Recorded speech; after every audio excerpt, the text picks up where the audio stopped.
He's going all the way. 20, 15, 10. Touchdown. Texas Tech takes home the victory. Good morning and welcome to the Broadway Shuffle, a Texas Tech sports podcast. As always, I am Brennan Baxter, joined by the one and only Conrad Mills, Zyler Buchanan, and Clayton Anderson. And we are reacting to Texas Tech's dominant second half, last 5 minutes, second half win over the BYU Cougars in Lubbock. What a scene it was at the USA. Before we get to that, though, we have got some great content for you guys this week. We had the opportunity to speak with Nyjah Kennedy, Texas Tech star softball pitcher, and Texas Tech head coach Jerry Glasgow. We'll be releasing that content throughout the week this week, so make sure to subscribe on YouTube or follow on Spotify if you have not already, so you get alerted when those episodes are released. Softball is right around the corner, the number one team in the country, your Texas Tech softball team going into the 2026 season. But your basketball team, Z, is starting to hit its stride. A huge win against BYU, 16-1 coming in to the USA, and they walk out 16-2. Your thoughts on what Christian Anderson and JT Toppin and company were able to do to the Cougars on Saturday night? Yeah, really, really impressive performance from the coaching staff. I think that's who I give a lot of the credit to. The plan that they had for Debanza, and Clayton called this out, so just shout out to Clayton.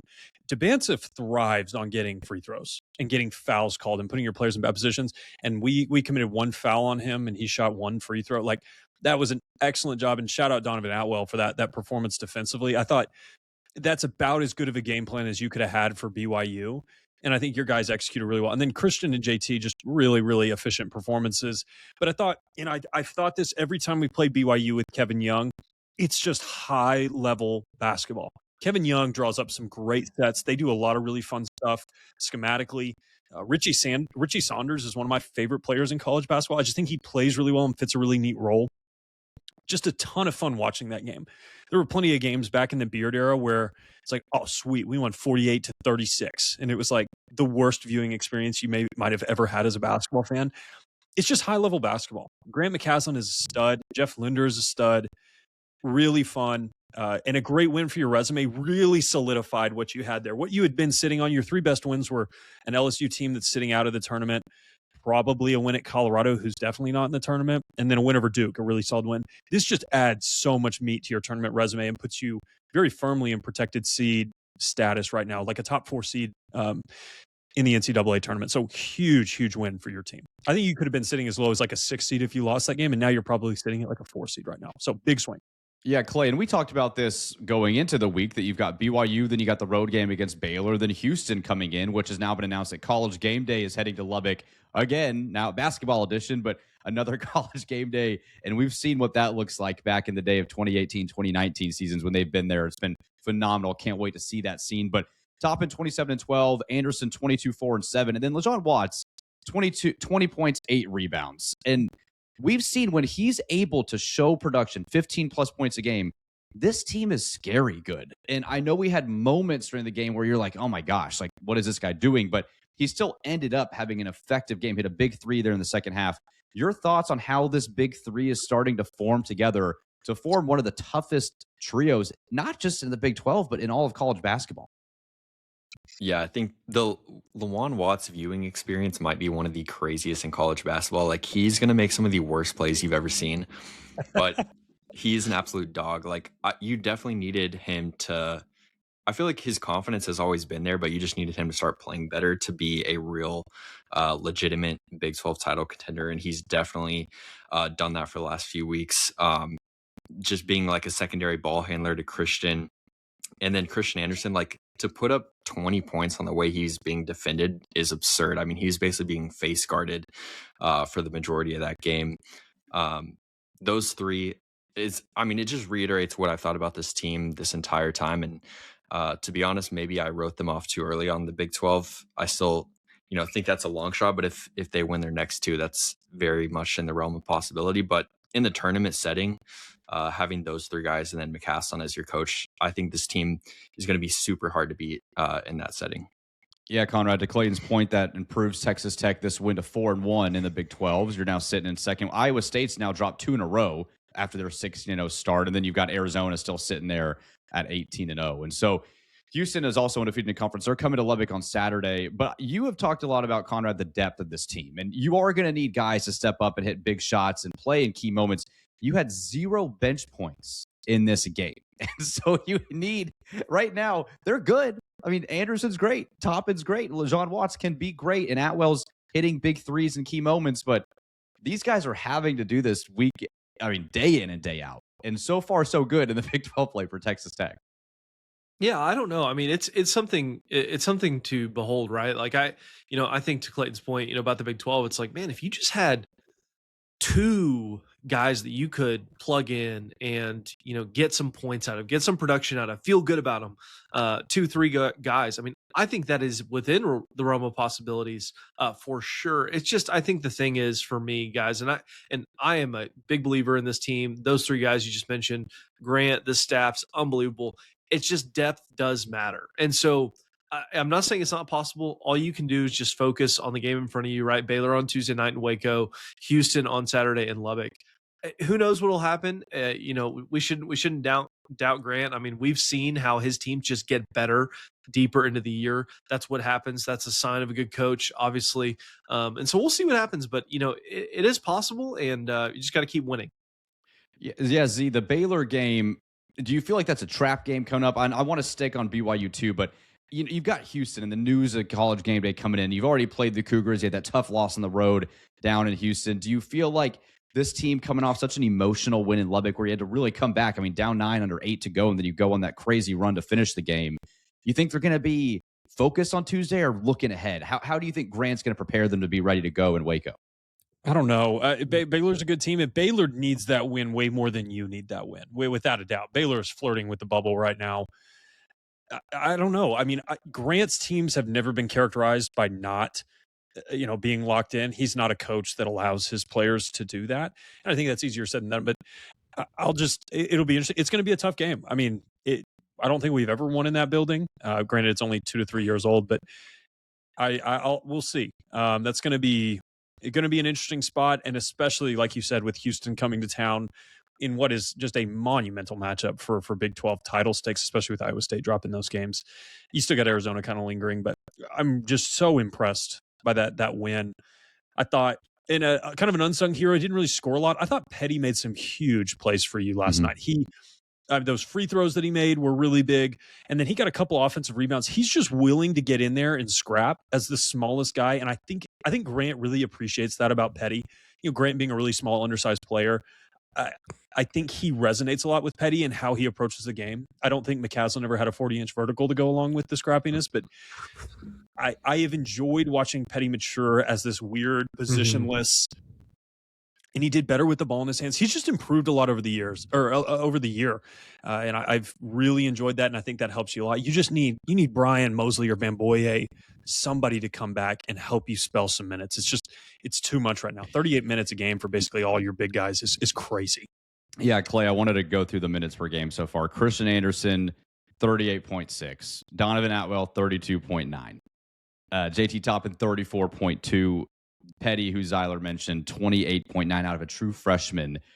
You're just not getting a whole lot of depth when those guys are playing a majority of the game. And then when you take them out, we saw like Grant go after Brian again yesterday. And it was just like, get on the bench, dude. Like you're running so thin, Clay. You had talked about you almost have to just put these guys in and let them work out the kinks because you don't have any other bodies to do it. Eventually they're going to get worn down. But that's what I thought was so impressive about the BYU game is BYU makes the run. You get down 9. You're thinking we're going to run out of gas. And then what is this gear that Texas Tech just turned on? That was shocking to me to see with these guys having played so many minutes. What was your reaction to how Texas Tech was able to turn that around with essentially guys just on their last leg, after playing 30 minutes, 35 minutes that game? Yeah, I'll be the first to admit I thought we were cooked whenever we went down 9 with 8 to go. I didn't think we had the gas in the tank. You can tell that the conditioning is, if you want to call it that, is definitely helping. Like at the end of the games against like Arkansas, I remember the entire team just looked gassed. That definitely did not appear to be the case against BYU. I think a lot of the guys that are playing heavy minutes, like it will probably just be that way for the rest of the season. And I don't think it's like a huge problem, but I think Toppin is the one that, I feel like a guy like him who plays with as much physicality in the paint, he cannot be playing 38 minutes a game. That's where you really need Mosley or Bamboye back, or hopefully both. But like I expect Christian's, Atwell's, even Petty's minutes per game to be around 30. And I mean, Grant tried to put in some subs. He put in Groves, and that's when that 9-point lead ballooned for BYU. Honestly, outside of Groves' minutes, and this is no fault to him, like he's an inexperienced freshman guarding AJ Devonsa, but outside of his minutes, that was an absolute blowout. I think he was -8 on the game. You ended up winning by 13. So his not minutes, you won by 21. But you got to find someone on the bench that you can give like 15 to 20 minutes a game. I struggle to see why Horner is not playing. Like, if you need the non-scoring minute, like Groves isn't a scorer. Horner's really not a scorer, but I think Horner's such a better defender. I don't know what has happened to make him get relegated to the bench, and I'm sure it's a good reason. I just don't know what it is. I thought he was giving you decent minutes, 2 to 3 weeks ago, even if it was just eight a game. I don't know what happened there. I would prefer to see him over Groves, but I'm not in the practices. I don't question their subbing decisions, but I do think that's been interesting. Conrad, the one thing that we're not questioning and that we're seeing is, though, yes, they're having to play a lot of minutes, but I mean, Anderson and Toppin are so freaking good, man. And it doesn't really matter how much they got to go when they're on the court together. It's almost unstoppable. That's how you're able to get these big wins.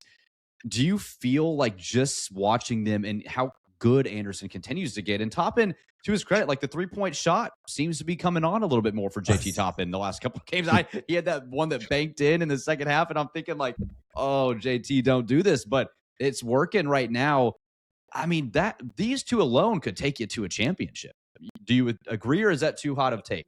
No, I mean, I don't know any other school in the country. I mean, there are certainly some, but I mean, JT and Christian together, it's, I'll just say, enjoy watching this while it lasts. I mean, to have two guys of this caliber on the court together who play so well together, this is something that I'm not going to say you're never going to see again, but just enjoy it while it lasts, right? Like, these two guys are unique. They're both so individually gifted, but then when you put them side by side and they have the chemistry they do, it's just a different level. And Christian, I mean, golly, he's just been such a bright spot even since last year. And then to see him take this leap this year, from a freshman to a sophomore, obviously we knew JT was really good, right? Like, we knew coming over from New Mexico, we did not know if we thought there was hope, and obviously it worked out with Christian, but the level that Christian has gotten to this fast is unbelievable. And I cannot wait to see these guys in the tournament.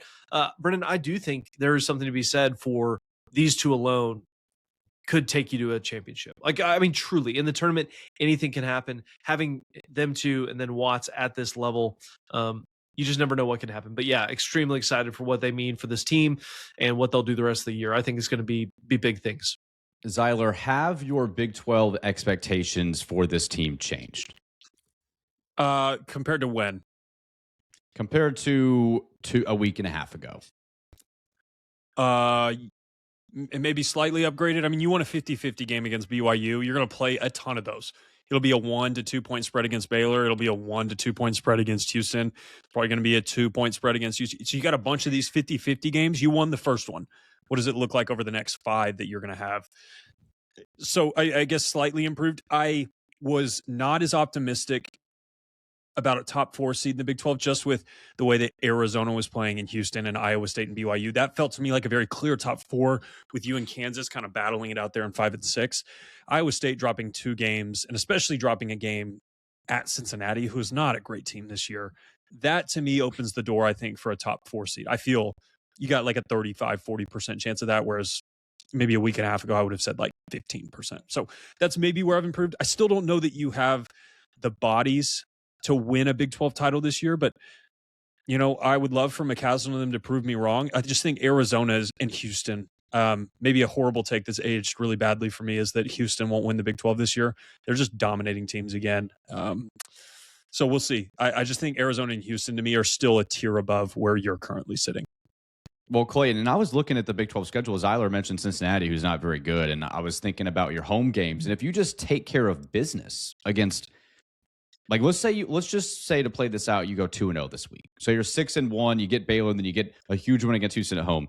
I mean, you're looking at Kansas at home, and it's Kansas, but they're not the same Kansas team that you've had. Colorado at home, who's not that good. Kansas State at home, who's not that good. Cincinnati at home, who's not that good. And TCU at home, that's not that good. That would already put you at 11 Big 12 wins, 10 Big 12 wins, just right there against teams that you should beat if you have the week you're hoping to have this week, too. I mean, there is definitely a chance this team, as currently constructed, as crazy as it sounds, with no depth at all, could make a run at the Big 12 title if you were able to somehow split an at Arizona or at Iowa State game. Yeah, totally agree. I think I would, echo everything you just said. I think it'd still be a long shot because, like Zyler said, I think the Arizona and Houston are definitely the two best teams in the conference. But if you go 2-0 this week, I think you have a real chance at the title if you can beat Kansas at home and then split with Arizona, Iowa State. It's unfortunate that you got both of those solely on the road and neither in Lubbock. But if you could find a way to win one of those games. I also think the Iowa State thing is so interesting because I feel like this has happened every single year under Otts where like they look almost unbeatable in the non-conference and they get to January and they have like a 3-game losing streak or something like that. So I don't know what they're going to be for the rest of the conference, but I still think if I had to put money on a team, it'd be Arizona. But if Tech can go 2-0 this week, your odds increase quite a bit. Yeah, huge week, man. Well, it was a great game. The USA, I love Fran Fraschilla. This guy loves Texas Tech more than I think any non-alum person ever. Like, Fran Fraschilla is just in love with the people of Lubbock and the USA. I saw him tweet, like, there's no place I'd rather be than the USA when it's bumping on a Saturday Big 12 game, man. But it was so cool to see the crowd and just back and the energy into this team and into this program continue. It's just one of the best places in the country, one of the best home crowds in the entire country. And it's been that way now for the better part of, golly, I mean, almost 10 years. Like, we're coming up on consistent, great crowds. Conrad, what does that mean to you to see Texas Tech be on the map like that? Man, I mean, it's exactly what you'd expect, right? With the fan base we have. I mean, this fan base cares so much. I mean, I was thinking about it last night. I was like, man, wouldn't it stink to be BYU and play Texas Tech? I mean, and have to go to Lubbock to play Texas Tech. I mean, goodness gracious, it just doesn't work out well for the Cougars, but it means a lot. I mean, this fan base and how much, the success that football had this year, the success that basketball is having, women's basketball, softball is going to have. I mean, it's all in time for Texas Tech sports. And so I think when you see that boil over into the home crowds that you're going to have, that you had yesterday and that you're going to have this Saturday against Houston, it's just kind of, it's, hey, look at us. We're here. We're being successful. We have great teams, and just means a lot for West Texas and Lubbock as a whole. All right. Well, I wanted to get to a couple overreaction reality questions. I've got one that's going to be a hot topic, and I feel like we're going to agree and disagree on this one.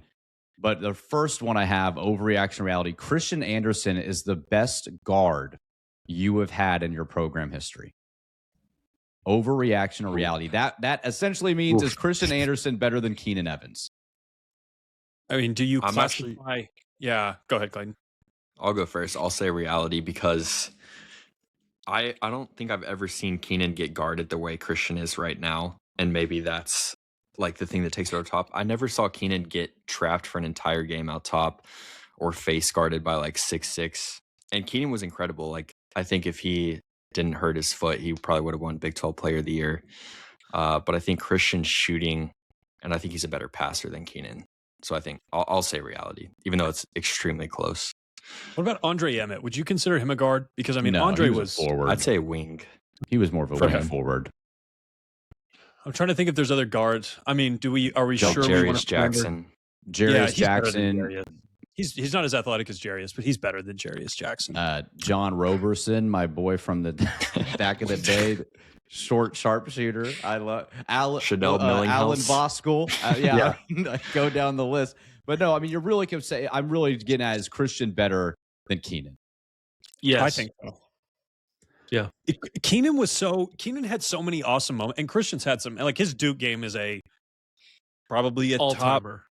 Top 10 memory for me, Tech basketball. It's so hard because it's not in the tournament, but to be at the Garden and beat Duke, that's just like an unreal performance. That's, as far as a non-tournament moment and non-conference moment, beating Duke in Madison Square Garden is pretty much as good as it gets. Like, I don't really know what other team you could play in that environment and it'd be better. So he has the moments. He's got the stats. Will he had like a tournament performance? Because that was the thing with Keenan. Keenan, he took you to the Elite Eight but he was so injured, and that's hard for his legacy. But he was a 4-year guy. I think you're probably right. Keenan just has a really special place in my heart, and it will always be hard for me to put somebody over him. But I think the answer is probably yes.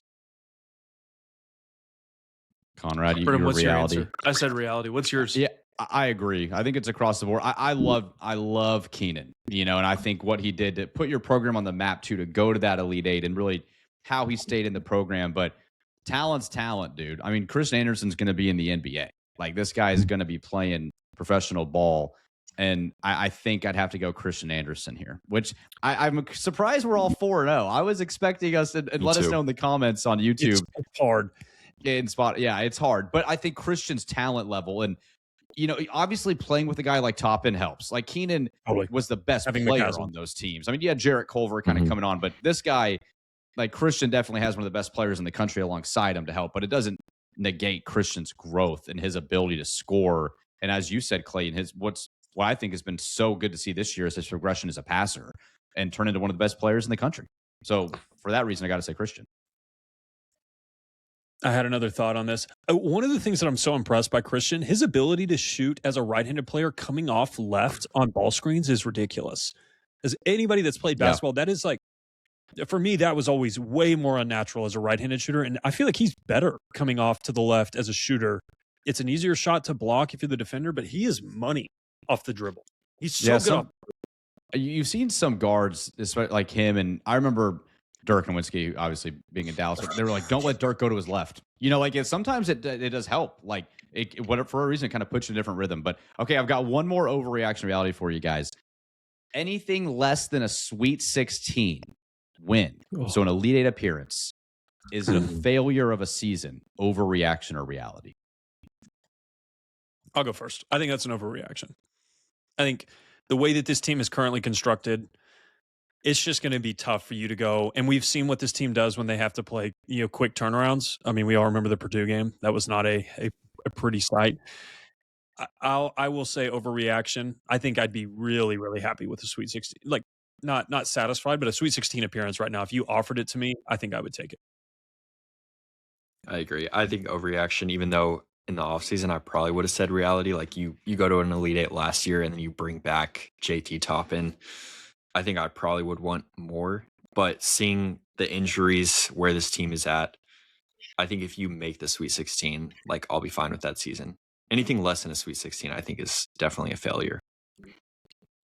Brennan, your questions that you thought were going to divide the show have done the exact opposite. They've unified us. I hate when we're all unified, man. They've unified us. No, I agree. I mean, it's, I think one thing for us, we all talked about 9-3 being a failure for the football team. And I don't know how many of us said we were right or wrong. I do, but I'm just not going to bring that up because it would have been a failure. I stand by that take. There are bad takes, and then there's that take. But I'll just say it. I'll say it. It's for this with this team and the roster construction, all that stuff. I mean, I think a Sweet 16 would be fine. So, I would say overreaction, but that's just me. You guys are weak. Final Four bust. Come on, what are we doing here? Like, let's double it up. That the 2018 team makes the Elite Eight, falls short to the eventual champions. 2019 team gets the championship. That's my expectation. Anything less than that, clean house. I'm done with it. I don't want it. If they get healthy, if they get they get two guys back, if we get two guys back, then it changes it for me. It's just lack of depth is such a big deal. In all I agree with you. But in all seriousness, like March, we talk about this all the time, but we saw Walter Clayton with Florida last year. Like, a good guard that can get you a bucket. Like, forwards and centers matter, but we've seen Toppin as good as he is. Like, sometimes he gets in the post, he still has a problem going right a little bit. You can let Toppin get his or force him into something. He still kind of struggles to hold on to the ball. He does turn the ball over some down on the post still too. Like, if he was your only guy, I'd be a lot more concerned about making a run. But a good guard mitigates so many other problems. A guy that can get you a bucket in March can win you a national championship. We saw that with Walter Clayton last year, unfortunately. And I think Christian Anderson is that type of player. And so because of that, I would expect when a close game, when you need a guy to come off the screen and hit a 24-foot three or get to the foul line, Christian can do that. And he's becoming that guy. And for that reason, I do think that this team's ceiling is a Final Four. Will they get there? We'll find out. But I trust guys like that in March more than big guys. And the fact that you do have a big guy who's one of the best in the country and Christian makes me feel good, regardless of depth, that you could make a run. It's a good take. I mean, I think it's defensible. Yeah. You could also lose to a 14 seed. I mean, who knows? Like, that's why March Madness baby. is March You never Madness. know. And we'll see when we get there. We got a month and a half or 2 months to go until the tournament starts, but you never know. Before we wrap up with Tommy's, who do y'all think's been the most disappointing team in the Big 12 so far? It's got to be Kansas State. I think it's Kansas State or Cincinnati for me, right? Baylor's also up there, though. Baylor's close. That's a good question. Darn. Oh, that's so hard for me to hear. Yeah, Baylor at 1-4 and 11-7 in conference, but I don't want to say that as we're going into play them and then they get win against you. So I'm gonna say Kansas State 0-5. Jerome Tang had that team or had that program looking like he was going to take it to sustained levels of success, and just hasn't been the case now 2 years in a row. So I would say Kansas State. Yeah, Kansas State for me. I think it's Kansas State. I think Wes Miller at Cincinnati. Now, they did get that big win over Iowa State, so maybe they're going to turn it around. But, he feels like he's gone. Feels like Arizona State's Bobby Hurley's going to be gone. Feel like Jerome Tang's probably going to get fired.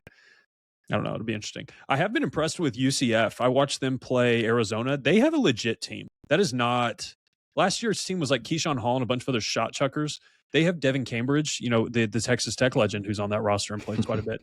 They're going to be a tough team to beat. I am very certain of that. That is not going to be an easy game. Yeah, good story there for sure. So we'll see, man. It's Big 12 basketball. I mean, anything can happen week in and week out. But for Texas Tech right now, an exciting week ahead and what's in store. Can't wait for Lubbock on Saturday against Houston. We'll be back to break it down on Thursday as well, too. And like I said, we've got the interviews with Coach Glasgow, 2 separate episodes we've got for you guys, and Nyjah Kennedy. It's going to be a blast. Softball, guys, right around the corner. We didn't touch on that much last year. We're gonna change our tune this year in 2026 for the softball team. When you're number one in the country, we pay attention here on the Broadway Shuffle. But all right, well, let's wrap up with our Tommies of the week. I don't know if I'm ready for this segment this week or not, but Conrad, I'm going to go to you first. Josh Allen, the Buffalo Bills. Josh Allen, the Buffalo Bills can't get it done. There are some people that just are built different and are all timers in the playoffs. He will not be named just because I know that word. I know that name triggers people here on the show to feel certain types of way. But Josh Allen, with the way he played yesterday, 0-7 in overtime now, I believe, in his career, 0-3 in the playoffs. I just don't know what you say, and I will say this. Look at the smug on his face, dude. He's loving this moment. I do feel he bad. is absolutely loving this moment, dude. I do feel bad. I mean, if you guys would have seen the ChatGPT generated text that was sent in a group text that we're all in with some other people, I don't know if y'all would have laughed. I don't know if that was too soon, but I sent it right after the game ended and asked for a welfare check for Brennan just because I knew how upset he would be. But it is, it is disappointing. But again, when it happens all the time, every year, it's almost like it's just as predictable as the Cowboys at this point. So Josh Allen and the Buffalo Bills, you are my Tommy of the week. Maybe I should just reserve this for this time next year as well. Who knows? We'll see. But the one year that Mahomes and the Chiefs were not in the playoffs, it was it was wide open. And it just didn't work out for whatever reason. So kudos to the Denver Broncos. Sorry, you're going to have to play with Jarrett Stidham. We all know the story with Jarrett Stidham and Texas Tech. But at the same time, we'll see what happens. So Josh Allen, the Buffalo Bills. Sorry about you guys. You're my Tommy Tuberville of the week. It is crazy that Drake May might make a Super Bowl in a division or a conference that features Pat Mahomes, Josh Allen, Lamar Jackson, Joe Burrow, whatever you think of him. He will have to go through Justin Herbert, CJ Stroud, and Jarrett Stidham to make a Super Bowl. I don't know. Crazy. That is just very, very fortunate.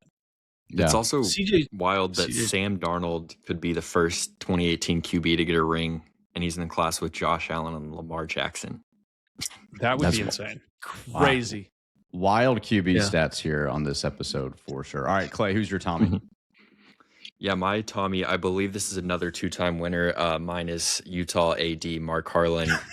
Last week, a Utah freshman decommitted from Utah, and he was going to have a podcast or something air his commitment. And he quoted the tweet and said something along the lines of, "This kid was in class with us for a week. I've seen this before," or something like that. And basically lamenting the transfer electing to follow his coach that he committed to Michigan. I feel like that is just a terrible look for an athletic director to be tweeting about recruiting, much less like a specific recruit. So Mark Harlan, you are my Tommy Tuberville of the week. Clayton's a pro at 2-time Tommies, man. Clayton, he keeps receipts, man. He'll bring it back if he needs to. And this is not the first time that Mark Harlan's kind of made a fool of himself. Do y'all remember after BYU beat Utah last year, and he like stormed into the press conference and like did a whole segment? Like I don't know. He's just not. And like, what are you beating your chest about? Like, your team hasn't really done anything in the Big 12. I know you went 10-2, but like, I don't know. Your basketball team's terrible. You haven't done anything in the Big 12. You add nothing so far. What's the big deal here? And they think they're going to go to the Big 10, don't they? Yeah, they think they're worthy of the Utah Big 10. fans. Yeah.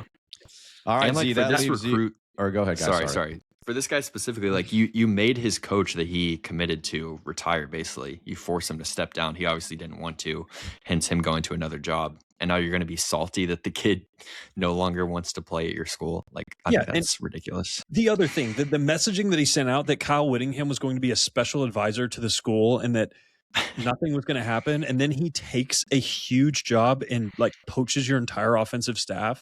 Like, it's just not reading the room correctly, not playing his cards correctly has been a consistent theme of Mark Harlan's tenure.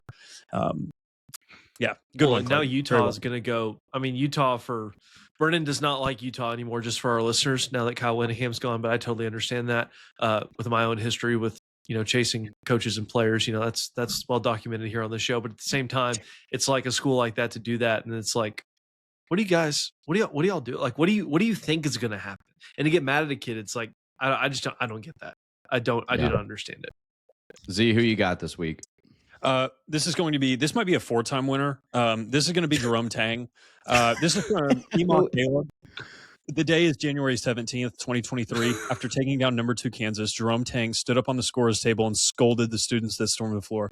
We got you one court storming. From now on, expect to win. He is 54-49 since that game and 23-32 in Big 12 play since that game.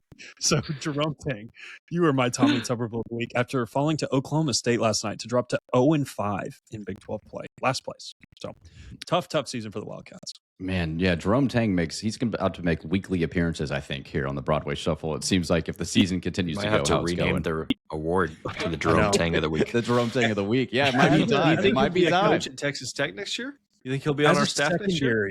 I need a secondary Tommy Tuberville. I was very pro hiring Jerome Tang after we lost Mark Adams. I was too. So I also deserve a Tommy Tuberville. So I'll fully confess that. And I think, that's tough. Sounds like all you guys deserve one. I was only in on Grant McCasland. I don't know what you guys were looking at. That's a lie. That's an absolute lie. Man. I was all in on Grant. No, you were Tommy Lloyd. You were Tommy Lloyd all the way.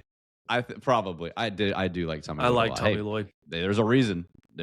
Obviously. Well, man, I'm going CJ Stroud this week. I think it was, we're talking about NFL quarterbacks here being the Tommy. That was rough. That was rough in New England on Sunday for him. And there were some interceptions, you kind of try to defend sometimes. Oh, maybe it was a strip sack or that sort of thing. He did have a tip ball pick 6, but it just looked bad. And it was from the beginning. So CJ Stroud, he does have more playoff wins than Dak Prescott, as Conrad Mills likes to keep track of Dak's playoff wins throughout his career, but it was bad yesterday. Losses? So I'm going to go, yes, a lot of Dak's losses. So I'm going to go CJ Stroud as my Tommy of the week. So we'll see who's next week. I also want to shout out Hayden Price on X. He said I was his Tommy of the week for rooting for the Bills and Josh Allen. He did tell me to keep Patrick Mahomes' name out of my mouth. Well, Hayden, start your own podcast. I can say whatever I want. I got the mic for a reason, buddy. So hope you stay subscribed, but I'll say whatever I want on my show. Appreciate you. So, all right, guys. Well, next week we will be back on Thursday to preview the Houston matchup. Huge matchup in Lubbock. The USA is going to be rocking once again against Houston. College Game Day will be there. Let us know in the comments on YouTube or Spotify if you guys will be there, what to expect. As always, we would appreciate if you subscribe on YouTube, like, rate, review on Spotify or Apple, and we will see you guys on Thursday. Hope you enjoy the episodes with Jerry Glasgow and Nija Kennedy this week as well. We'll see you guys next time on the Broadway Shuffle. He makes the catch. He's going all the way. 20, 15.